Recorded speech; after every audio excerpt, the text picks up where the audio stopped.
Hey everybody, let's talk some Doctor Who. I've already covered John Pertwee's first season, all of his stories. So I thought let's jump ahead a little bit and talk about Tom Baker. Tom Baker, of course, is the best Doctor. John Pertwee happens to be a personal favorite. I don't know why. There's something about him. He just feels very cool to me. I've watched a lot of interviews. He's a great guy. But Tom Baker is clearly the best Doctor, objectively. There's some people that don't think that. My response to that is you probably haven't seen his stories, or at least enough of them. Or maybe you haven't watched Doctor Who Classic. You're not into Classic Who. That's a possibility as well. If you're not, you're definitely missing out.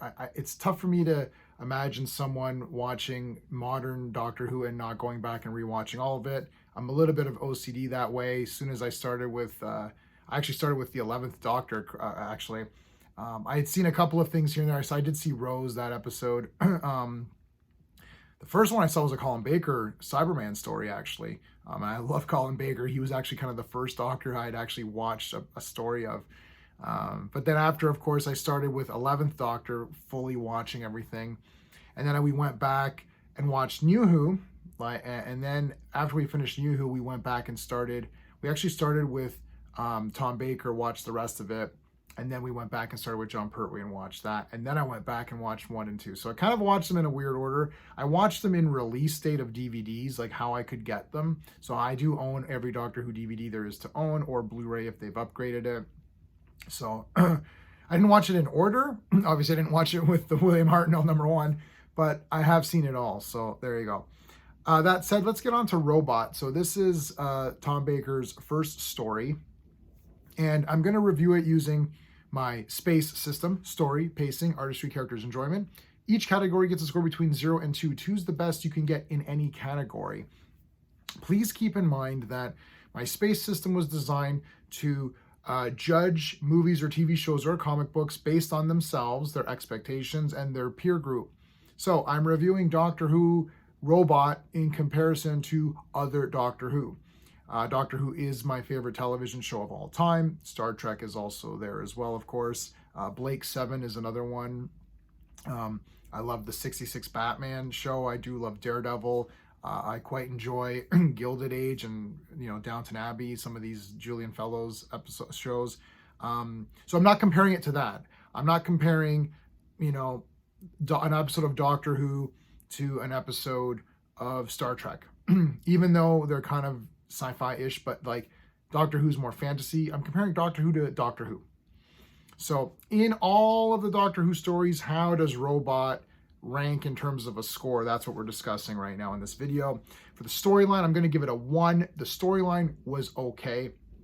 There's these bad guys. Duh.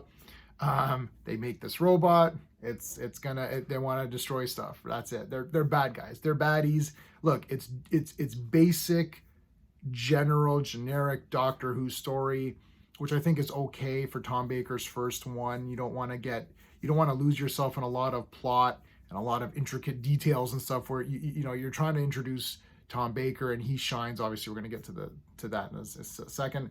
So the story is basic. Look, the story is good. If I give the score a 0, that's bad. 1 point means it's good. 2 points means it's amazing. So that's how it works. So the story was good. That's it. I'm not going to really do big spoilers. I don't want these videos to be too long, so we're just going to plow through. Plus, if you want to watch any of these, they're available to purchase. I think they're also on Tubi right now, actually, which is crazy. All of Classic Who's on Tubi. I'm not sure if it's probably on BritBox too, so you can check it out there. This is a 4-parter story. So I'm actually going to give the pacing a 1.5. I feel that this, even though it's only a 4-parter, it probably could have really been a 2-parter, but I understand they really wanted to give it a little bit more time to get Tom Baker into his role. So in terms of the story, it could have been shorter, but I wasn't bored. So I'm going to give it a good plus, so 1.5 out of 2. Wasn't bored, so I enjoyed everything. That's it. The artistry, I'm going to give the artistry on this one a 1, so it was good. The robot looks pretty cool, right? He's a bit blocky, right? he grows big and stuff. There's some neat look, they try to do some neat things. A lot of it is still going from one office to another, or like outside shots.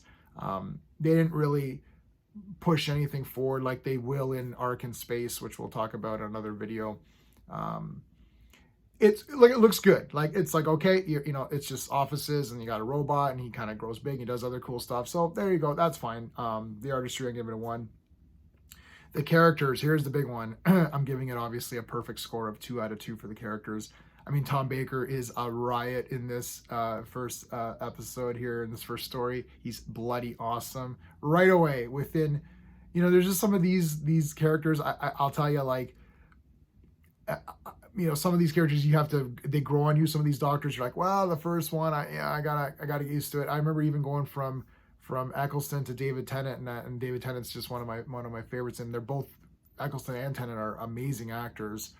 And you're like, oh, I don't know about this Tennant guy, you know? And then you're like, oh my God, he's so good. But like when you first start, you're like, now this is going from Jon Pertwee to Tom Baker. Now the good thing is that I didn't watch all the Pertwee stuff before I watched Tom Baker. I think it would have been tough for me to get into Tom Baker right after Jon Pertwee, but because I kind of saw Pertwee after the fact, it's an interesting way to experience this. And I mean, friggin' Tom Baker is just the damn best, like right away. Like immediately he's hilarious, trying on different costumes and stuff. And finally comes out with the scarf, and it's like super long. I do have the long scarf. I'm not wearing it today. I'm just wearing my short one. I actually use this as a scarf. But I do have the long, full one, and you're just like, what the hell is this? And of course, he's now known for the scarf and the hair and the teeth and all that. Love Tom Baker. He's an absolute, like, you know, hilarious person. I've seen him in interviews and other stuff.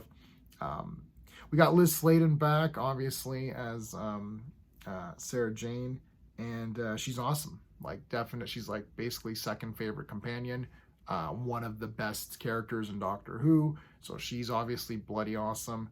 And Brigadier, who is so close to my heart. I love the Brigadier. He's just one of my favorite characters. They have a series of books, just Brigadier, and I got the first couple of those. I don't know. He's amazing. The characters are awesome. For the enjoyment factor, giving it a perfect score of 2 out of 2. Basically, any Tom Baker story is going to get an enjoyment factor of 2 out of 2. 2 out of 2 enjoyment factor for me. It just, that category is for, did you like this a lot? Like, how much did you love it? And if Tom Baker is in it, I'm going to love it. I can't even think ahead. If there's any Tom Baker or Jon Pertwee story, I don't think there's any story where I didn't love it, because just they're so good. Tom Baker can carry any story. He shines, and as long as he's in it, I'm having a good time watching him. I pretty much liked all of his companions as well. Same with Jon Pertwee.